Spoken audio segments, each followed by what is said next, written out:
So welcome to shelf number 3.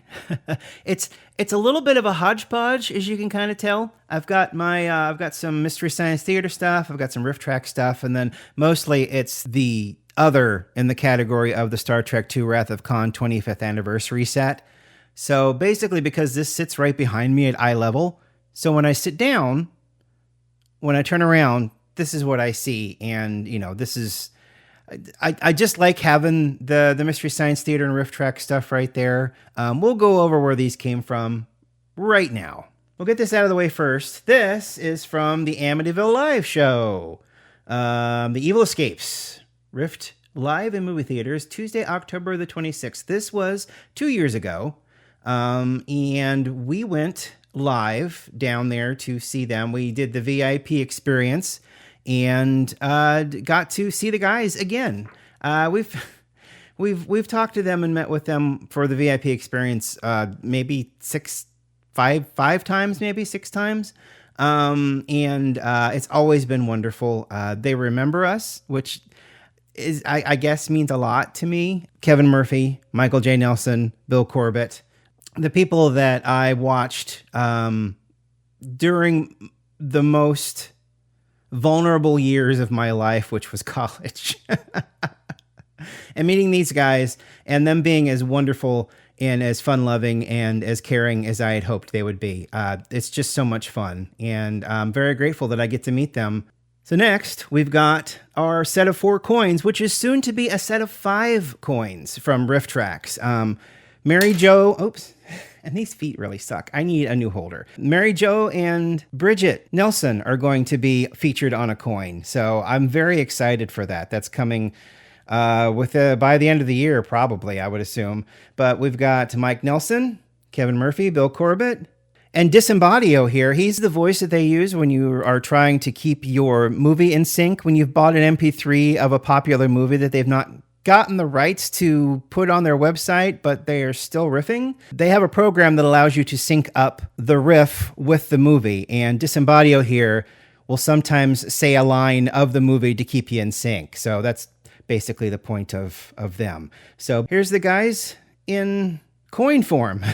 And on the back here, we've got, there were track scenes now. It was drip tracks at a certain point. No longer. That went away. I don't know the details about that, and I'm fine not knowing the details about that, but we are Traxians now. So when you back a Kickstarter at a certain level and you are part of their Patreon, you will get one of these coins. So, and I've gotten 4 years worth, 5th year upcoming. I'm very excited. Okay, this one's a little bit more awkward to shoot because it's plugged in, but so this is basically the silhouettes for MST3K, and they're pointing at the deep 13 moon that they are orbiting, because that's where the Mads put them. But as you can see here on the side, it says MST3K. And then what's really nice is that it lights up. Isn't that great? Matt got that for me for my birthday 1 year. Yeah, the sides light up. It's that way on both sides, actually. Isn't that great? I love this thing. It's why it sits right behind me on my Star Trek shelf. So now we can get to the hand phasers that everybody's kind of been looking at a little bit. Let's talk about this one first, from the Wrath of Khan. They didn't use this in the fourth one, the Voyage Home. They actually used a Klingon Type 1 phaser, which nobody has ever released. But that's okay. So here we go. This is Diamond Select. Manufactured Diamond Select Toys, 2009. These batteries, let me tell you about these batteries. They take these batteries. These are LR44s. And they are button batteries. So this one and this one back here take button batteries. But they have a fun Type 1 feature, which, if you're watching the movies, you really didn't know existed. So basically, you activate it by pressing this. That turns it on. And then setting 1. The speaker's down here. And then setting number 2. So it does kind of make actually makes a great little LED light there. And then it kind of chases itself up, and then you have setting number 3. You don't feel bad if you can't really tell the difference. And then setting number 4. That one's got a little bit of a different sound to it. Ooh, look at the front end actually changes too. Look at that. So that's setting 1. Let's go, or excuse me. So that's setting 4. Let's see 1 again. Ooh, so that moves them out to the outside LEDs. And then setting number 2 moves it to the middle LEDs. Setting number 3 does all 4 LEDs. Setting number 4 here kind of alternates them. And then what's also really awesome is if you connect the two, and it's a magnet. There's a magnet right here. Actually, the magnet's right here. So you just connect them. Oh, that's a great sound. I will say, this trigger, a little finicky, a little fiddly, but, and then, I mean, it does the exact same thing. You push this to turn it on, and then there you go. And then your settings are up here.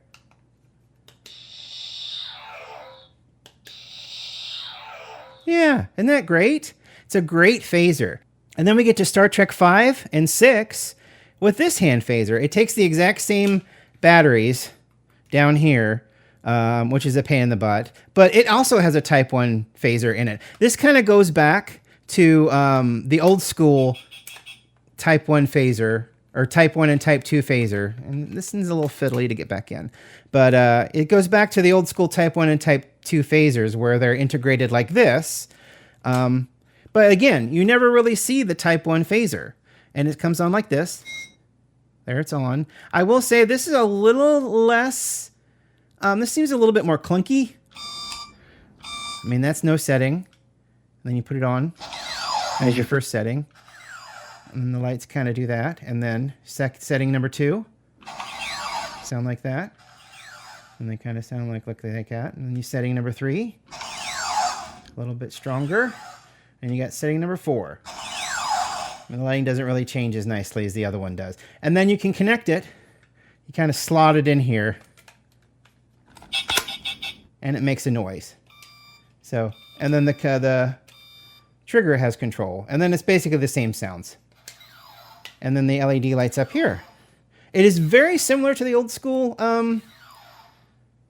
Type 1 and Type 2 phasers were back in the TOS days.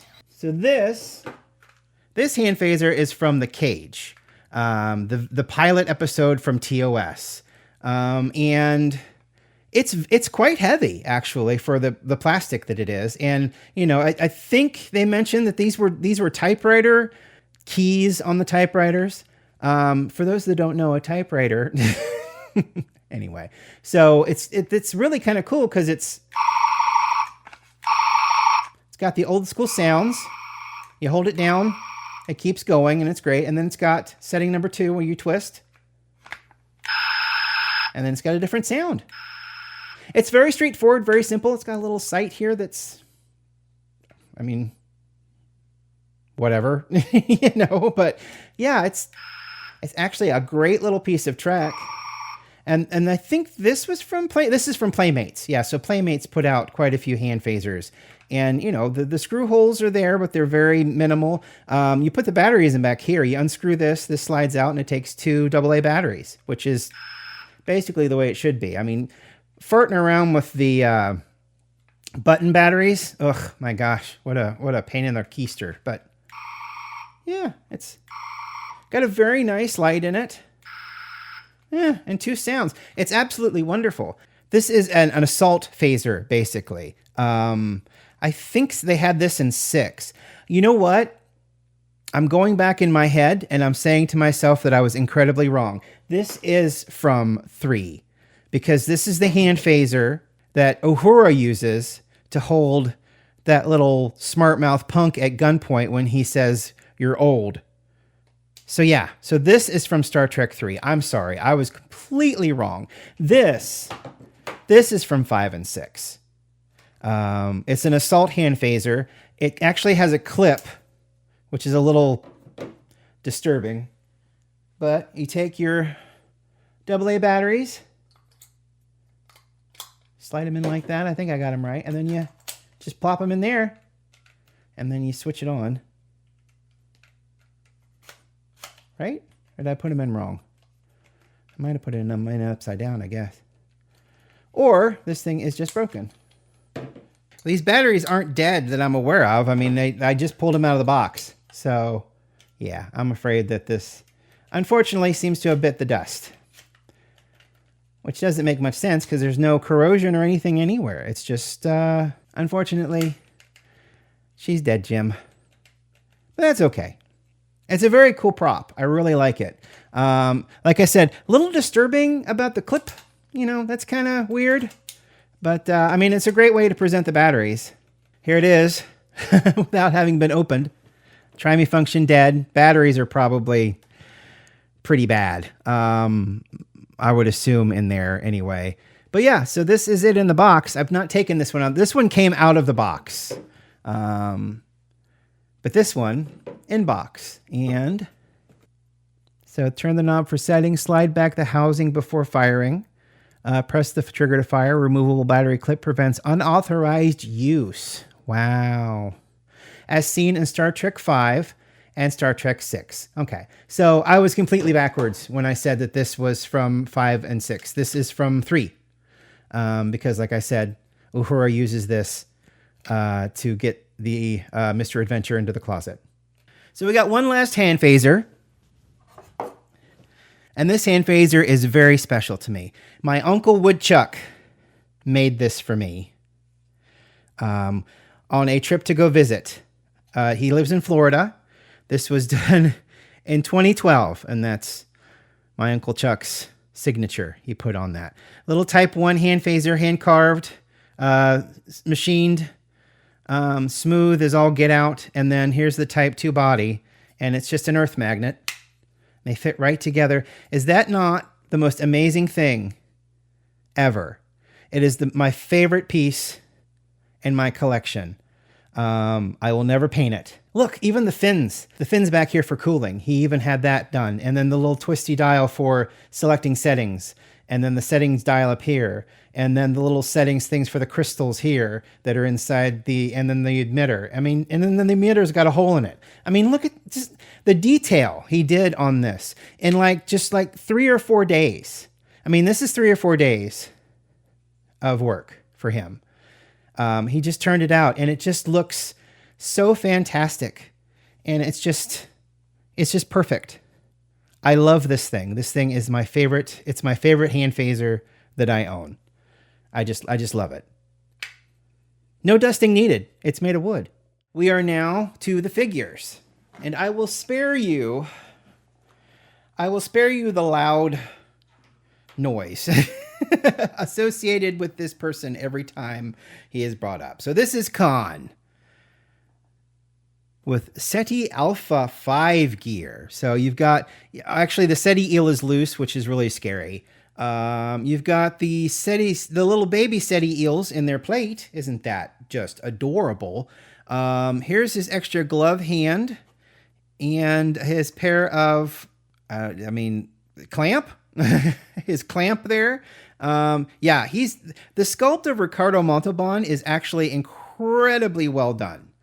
I mean, look at that. I mean, his face, his hair, his chest, all of his gear here. I mean, he just looks fantastic. Again, on the back, as you can see here, here's Series 1, Series 2, which is down here, and then here's the San Diego Comic-Con exclusives, and then the 2 extras over here that I talked about in the last episode. But yeah, here is Khan Noon Singh in the flesh from Diamond Select on the 25th anniversary edition of The Wrath of Khan. And he is very wrathful. He's very angry. Just upset. Mildly annoyed. Actually, he's kind of smirking just a little bit. And now we come to Khan as he was at the end of the movie, which, turn your heads if you're squeamish. Yeah, look at that. I believe this was a mail away, a 2007 exclusive Genesis Con. This is from the San Diego Comic-Con. Yeah, choking hazard. Don't eat Khan. So there's all of your details right there. But yeah, look, this is I haven't taken him out of the bag, even though I probably should. It's not like the bag is doing him any favors. It's kind of chewed up, but you know, I like to keep them the way they arrived. So as you can see, battle damaged, arm damaged, half of his face damaged. Yeah, he is in rough shape, but very good articulation. Knees, his feet move just enough so you can set him upright properly.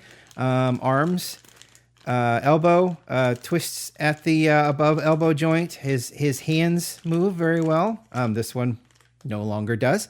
But yeah, and then his head moves fairly easily, which is a little scary, to be honest. I'm not gonna pop off his shoulder if you don't mind. But yeah, so here he is.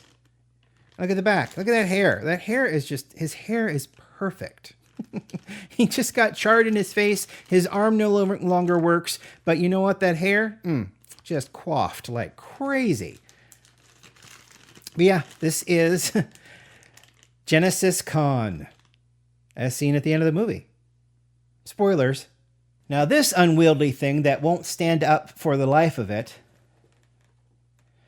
is the other half of Genesis Khan, which is basically the Death of Spock action set. Again, spoilers for Wrath of Khan if you've not seen it, from 1982. But yeah, so here he is as he was just after he fixed the warp core. Spock, here's his glove. He's already got one gloved hand on. Here's both of his other hands. Kirk with the hand, because he couldn't quite do the Vulcan dealio through the glass. He just kind of put his hand up and on the other side. And yeah, it was a hard scene to watch back in the day. I'm still kind of, maybe a little bit. If you're looking, I have so many Kirks. I shouldn't have this many Kirks, but I have a lot of Kirks. But yeah, I mean, look at the detail on his chest there. And then Spock looking very irradiated from the warp core and all of the energies held within. Yeah, I like this. I like this a lot. And like I said, nowhere to be found is this on any of the other. And it doesn't even say it's an exclusive. It just says this is an action figure set from Diamond Select. Yeah. But I love this thing. It's really cool. So up next is Captain Terrell with this incredible likeness of Paul Winfield. I mean, just look at that face. The sculpt is absolutely fantastic. It encapsulates him as a person and as a captain who unfortunately fell to terrible circumstances. Spoilers. If you want to know, there's the SETI eel that basically caused him to shoot himself with his hand phaser. Got a nice little arm communicator right there, and they never did an arm communicator. They did the hand communicator, but they never did an arm communicator. It's very strange.